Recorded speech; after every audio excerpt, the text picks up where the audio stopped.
Para iniciar tu autoformación en la presente guía de estudio del nivel secundario comunitario productivo, es necesario conocer lo que es la morfología funcional y su importancia en el desarrollo íntegro del ser humano.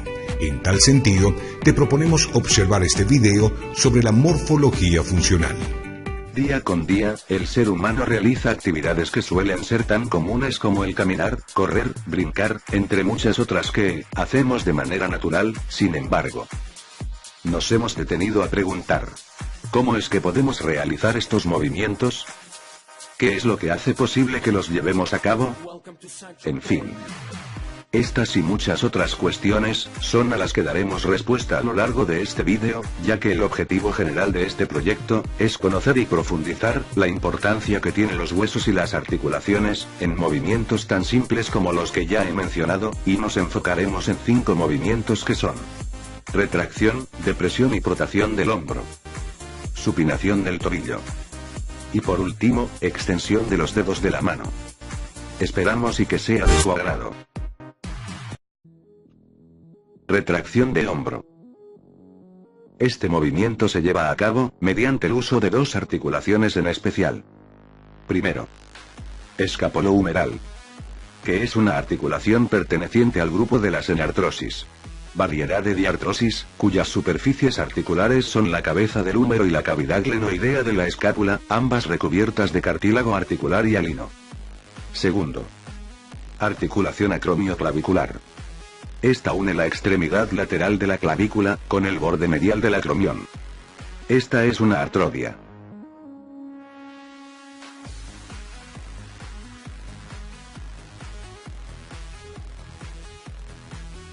Ahora, los músculos involucrados en la ejecución de este movimiento son: en primer lugar, el deltoides.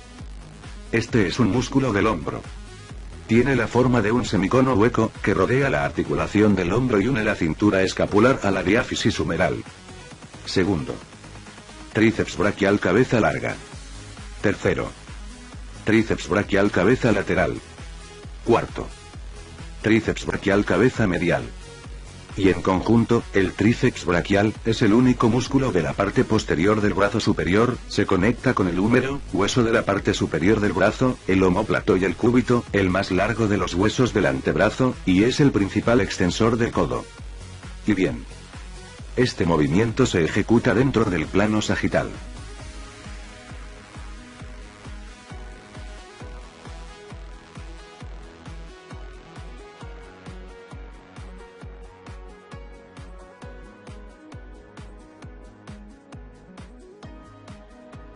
Depresión de hombro. En este movimiento, se utilizan 2 articulaciones.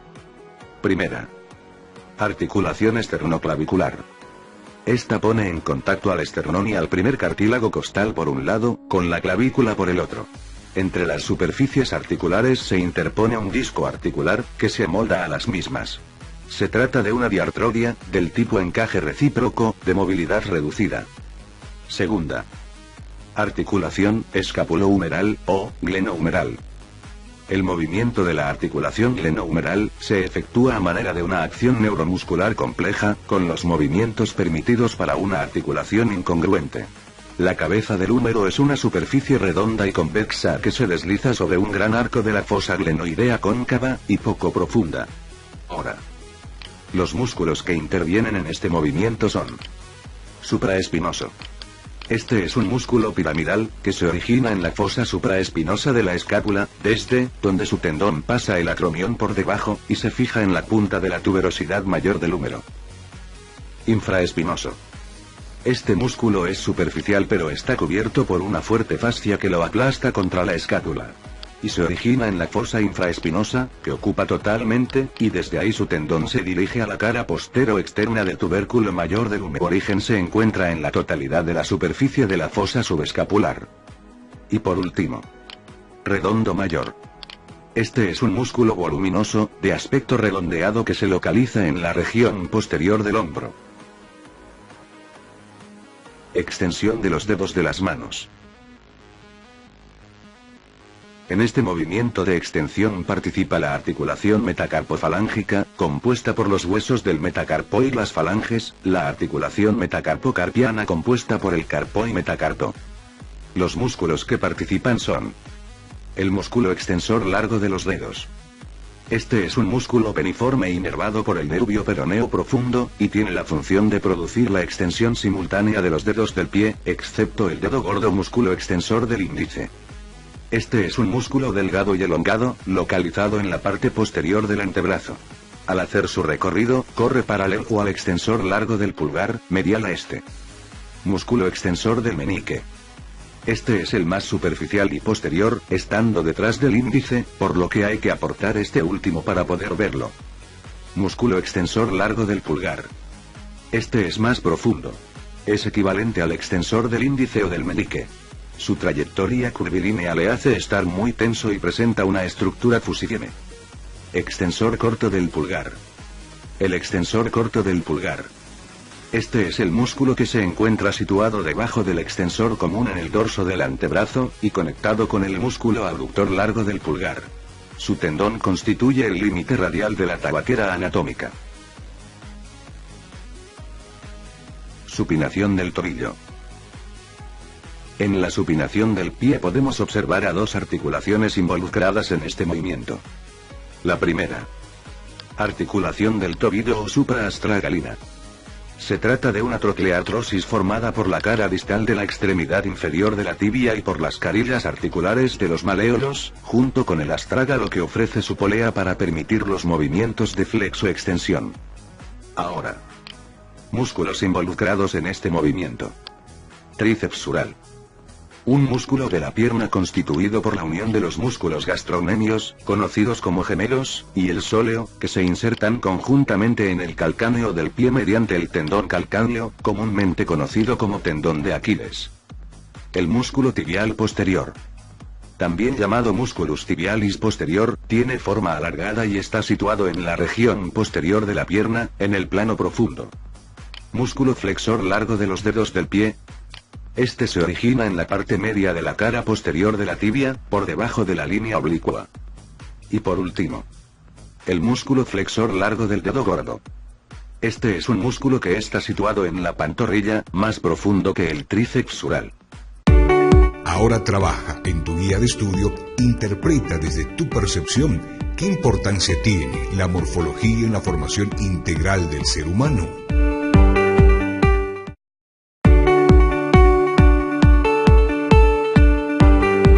En el siguiente cuadro, realiza la lectura del enfoque del área de educación física y deportes, de acuerdo a tu experiencia pedagógica. Describe en la guía de estudio las características y actividades del desarrollo psicomotriz y motriz.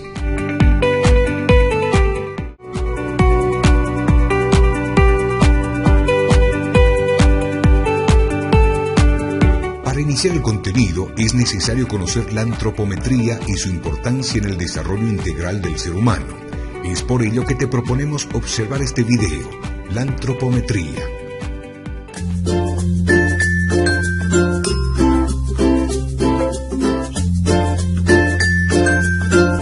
En relación a la antropometría, representa el elemento diagnóstico más simple para evaluar la situación nutricional del individuo y o población, siendo un método indispensable para la clasificación del estado nutricional de una población sana o enferma, dada la estrecha relación existente con la nutrición y la composición corporal.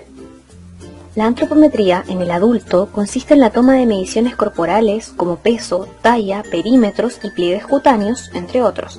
En la población adulta, el peso y la talla han sido las mediciones más corrientemente utilizadas, considerándose que solas o combinadas son buenos indicadores del estado nutritivo global, pero no indican necesariamente las modificaciones que ocurren en cada uno de los compartimentos del cuerpo. Para su evaluación se utilizan instrumentos calibrados como balanzas, pesas y tallímetros. Ambos parámetros se relacionan con el índice de masa corporal. El índice de masa corporal, IMC o índice de Quetelet, se construye con el peso en kilos sobre talla en metros al cuadrado.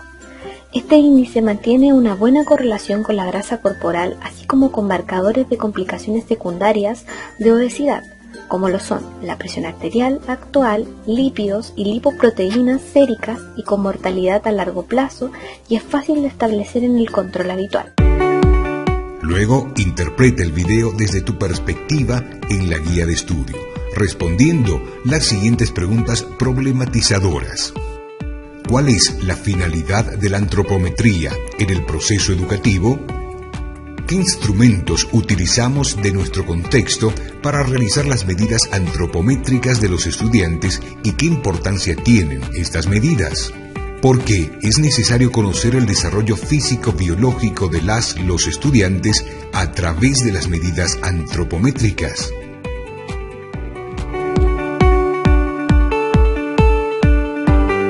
Para complementar con las actividades realizadas, es necesario que revises algunos elementos importantes del tema de estudio.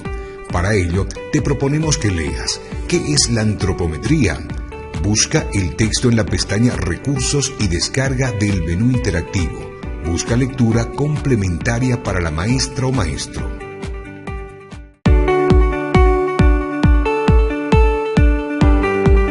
Realiza entrevistas a tu familia indagando sobre las formas tradicionales de control de peso, medida, estatura y otros que realizaban. Este ejercicio es para hacer un seguimiento al desarrollo físico-biológico de las y los estudiantes. En la guía de estudio, registra los datos obtenidos en las entrevistas realizadas a tu familia, para luego ser socializados en una plenaria.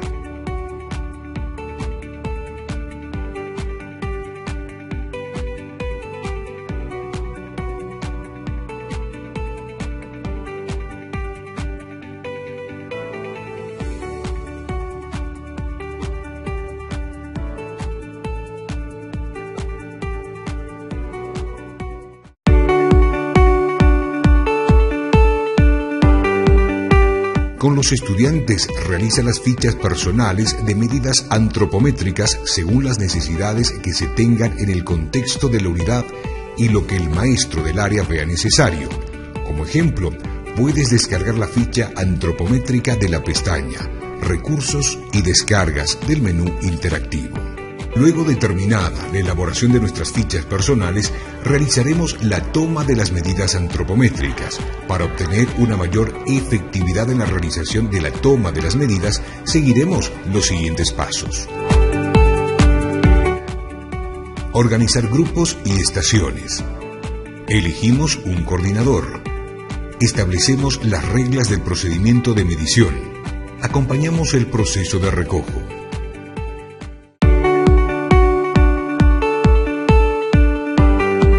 Para este juego es necesario contar con materiales de contexto como papelitos para cada participante del grupo donde se distinga con una clave para el desarrollo. Dependiendo de la cantidad de miembros del grupo y de los equipos que se quieran formar, se recortan papelitos que tendrán las siguientes indicaciones. Vamos a considerar que el grupo es de 30 personas y que se van a formar 6 equipos de 5 miembros cada uno, por lo que cada una de las 6 indicaciones se repetirá 5 veces. Guiñar un ojo, mostrar la lengua, arrugar la nariz, saludo militar, hacer con la boca un pico de pato, sonreír de forma fingida. Los 30 papelitos, son 6 indicaciones repetidas 5 veces cada una, se reparten en cualquier orden entre los miembros del grupo, y estos esperan la indicación de la o el maestro para iniciar con el desplazamiento libre en un lugar determinado. A cada persona que se encuentren le deberán hacer el gesto que les tocó, y quienes vayan coincidiendo en el mismo gesto marcharán juntos en busca del resto de los integrantes de su equipo. Una vez que se encuentren los 5 juntos, pasarán a un determinado lugar para iniciar el trabajo que previamente se ha asignado. La o el maestro de antemano pueden asignar las actividades utilizando como base los gestos que se utilizaron. En lugar de gestos, se pueden dar indicaciones de hacer alguna actividad, como botar la pelota, cortar leña, peinarse, morderse las uñas y otros. Ya formados los equipos de trabajo, se procederá a la toma de las medidas antropométricas. Según los equipos conformados y lugares que plantearemos a cada grupo, se asignará un estudiante, el cual estará a cargo de tomar nota de las medidas antropométricas de cada estudiante, a ser registrada en la ficha antropométrica. Importante. Para la toma de las medidas antropométricas nos organizamos de la siguiente manera. El registrador se encarga de tomar nota de las medidas por estaciones. Se debe establecer 6 lugares específicos para los grupos. Cada estación contendrá una determinada prueba de aplicación. Ejemplo de un espacio para la realización de la actividad antropométrica.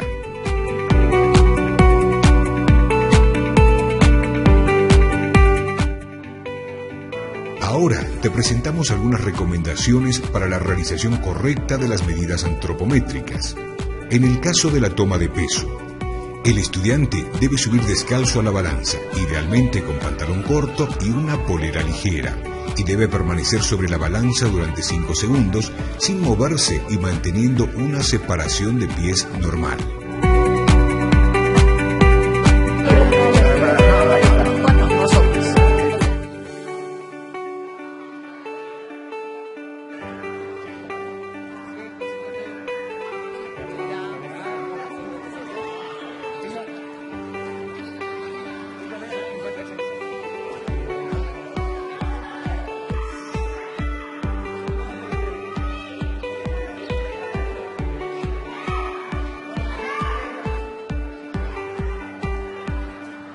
En caso de medición del perímetro de la cintura, se debe ubicar la cinta de medir en el punto más estrecho, entre el arco inferior costal, última costilla y la cresta ilíaca.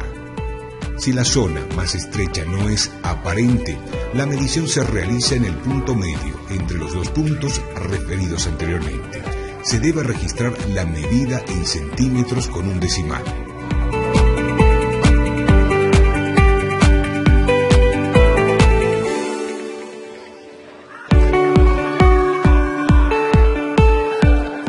En caso de la medición del perímetro del cráneo, primero debemos ubicar la cinta de medir por encima de las orejas. Si la zona más ancha no es aparente, se debe registrar la medida en centímetros con un decimal. Las siguientes medidas faltantes se realizan de la misma forma de las demás, siempre tomando en cuenta la veracidad de los datos. Como registro de la información de las actividades realizadas, es necesario contar con un registro de trabajo donde plasmaremos los resultados de la información de los estudiantes. Es indispensable recomendar a los estudiantes que conversen con sus padres acerca de los datos recogidos. Profundización a partir de la lectura. A continuación revisamos la lectura, Manual de la Antropometría, para profundizar el estudio de la antropometría que nos permite conocer la importancia de la antropometría para el desarrollo curricular con estudiantes del nivel secundario. Puedes descargar este material de la lectura en la pestaña Recursos y Descargas del menú interactivo.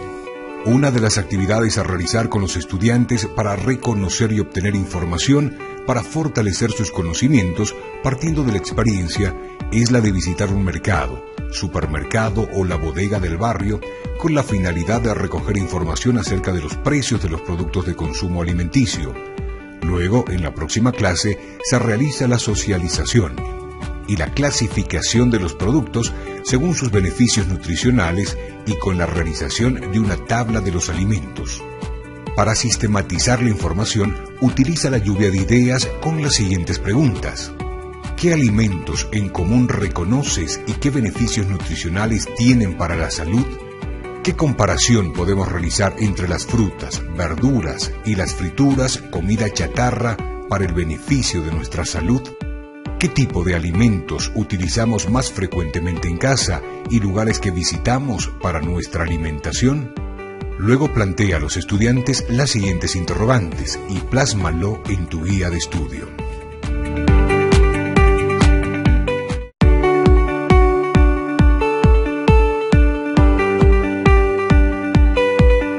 Según un fragmento del artículo IMC, Índice de Masa Corporal, dice que el índice de masa corporal IMC o BMI, siglas en inglés, es un número que se calcula usando como base el peso y la estatura de un niño o niña. El IMC se usa como una herramienta de detección para identificar posibles problemas de peso de los niños que pueden llevar a problemas de salud. Recomiendan el uso del IMC para detectar el sobrepeso y la obesidad en los niños desde los 2 años de edad. Ahora responde la siguiente pregunta en la guía de estudio. ¿La alimentación que ingerimos cada día será la ideal para el desarrollo de nuestro cuerpo?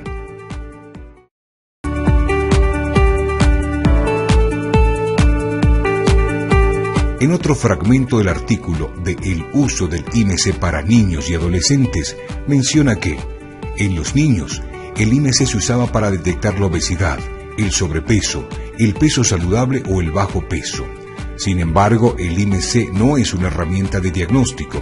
Por ejemplo, un niño puede tener un IMC alto con respecto a la edad y el sexo, pero para determinar si el exceso de grasa es un problema, un proveedor de salud necesita realizar evaluaciones adicionales. Estas evaluaciones pueden incluir la medición del grosor de los pliegues cutáneos, evaluaciones de la alimentación, la actividad física, los antecedentes familiares y otras pruebas de salud que sean adecuadas. Te proponemos responder la siguiente pregunta en la guía de estudio. ¿Tendremos el peso ideal? ¿Cuál debería ser el IMC a nuestra edad?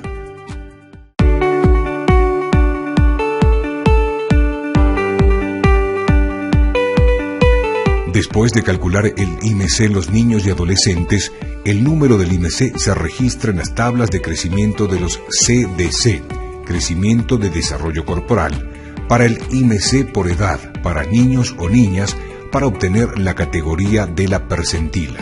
Las percentilas son el indicador que se utiliza con más frecuencia para evaluar.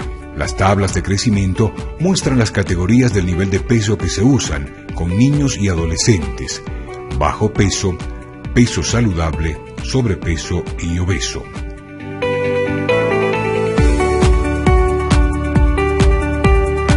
Promueve la formación de grupo de 6 integrantes, usando la técnica del conteo directo. Asigna números del 1 al 6 en función a la cantidad de estudiantes que hay en clase. Ahora, establece un tiempo en el cual los estudiantes deben llenar las diferentes fichas antropométricas para la toma de medida de ellos mismos. Plantea las siguientes pautas que se utilizarán en el llenado de las fichas realizadas con las y los estudiantes. Respeta los acuerdos y los tiempos estipulados para el desarrollo de cada actividad relacionada a la obtención del IMC. Registra en un diario anecdótico los resultados. Promueve el respeto entre los estudiantes durante el registro de datos. Ya conformados los grupos, comienza con la actividad que consiste en registrar en la tabla 1 el peso, masa y talla, estatura de cada uno de los integrantes del grupo. Descarga la tabla 1 de medidas antropométricas de la pestaña Recursos y Descargas. Después de completar la tabla, los estudiantes deben responder a la siguiente pregunta. ¿Cuáles son los motivos de la diferencia de talla y peso que se evidencia en la tabla 1 en relación con los demás? Continuando con el desarrollo de las actividades, ahora los estudiantes deben calcular el IMC de los estudiantes, que consiste en completar el registro de datos en la tabla 2. Para ello, intercambia los resultados de la tabla 1 entre los grupos de la clase, para establecer el índice de masa corporal IMC con los valores correspondientes. Una vez que los estudiantes obtengan los resultados de la tabla 1, oriéntalos a realizar el cálculo del IMC. Para calcular el IMC dividimos masa entre talla al cuadrado. Ahora orienta a las y los estudiantes a completar la siguiente pregunta en la guía de estudio.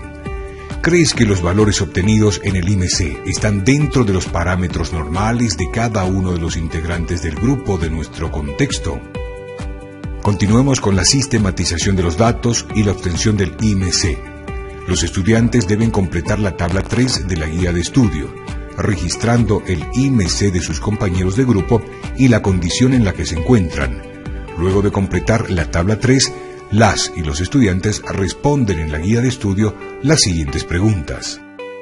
Desde tu percepción, ¿crees si no nos encontramos dentro de los parámetros normales pueda generar algunas enfermedades? Si así fuese, ¿cuáles serían estas? ¿Qué medidas de prevención debemos optar para el cuidado de nuestro cuerpo, para la relación del vivir bien y armonía con la naturaleza para ubicarse dentro de los parámetros normales?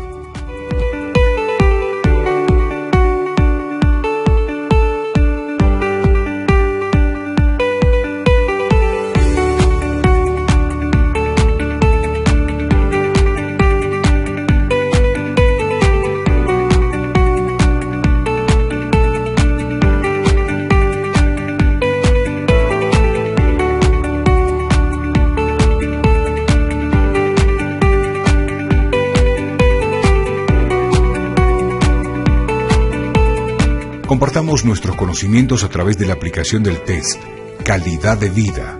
Puedes encontrarlo en la pestaña Recursos y Descargas. Y realizamos un análisis crítico de los resultados en las diferentes edades. Luego, responde las preguntas correspondientes ubicadas en tu guía de estudio.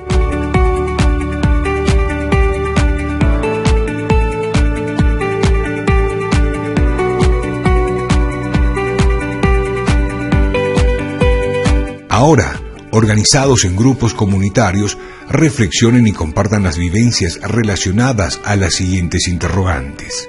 Mencionemos las diferentes enfermedades que conozcamos y analizamos qué influencia tienen en nuestro contexto del diario vivir. Consideremos que los buenos hábitos de la vida saludable y el ejercicio ayudan a mantener una vida sana y un cuerpo sano. ¿Nos sirve lo que aprendimos para la aplicación de nuestra vida y la comunidad en la que nos encontramos? ¿En qué beneficiaría una comunidad la realización y la concientización de campañas que todos debemos realizar actividad física y cambiar los estilos de vida?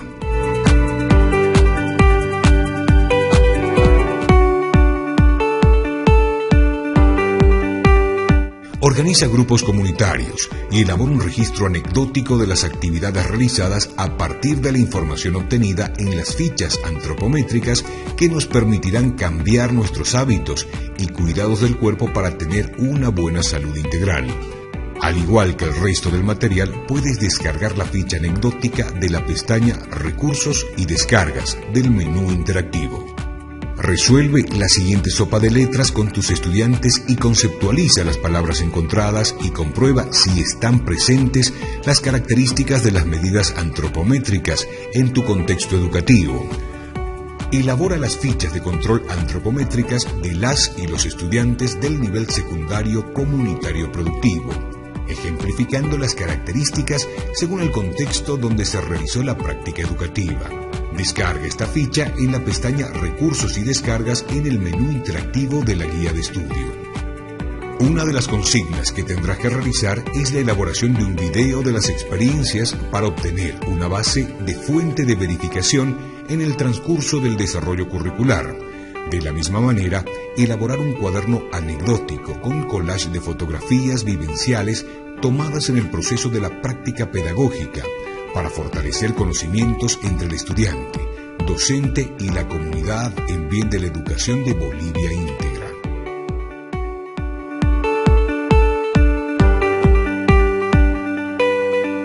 Debes realizar cuadros didácticos con los conocimientos adquiridos para el pegado en aula, y así el alumno pueda visualizarlos y tener información. Debes realizar un registro del IMC de las y los estudiantes y establecer los parámetros con la finalidad de tomar las previsiones de salud necesarias. Este cuadro indica el IMC en los adultos. Puedes también verlos en tu guía de estudio.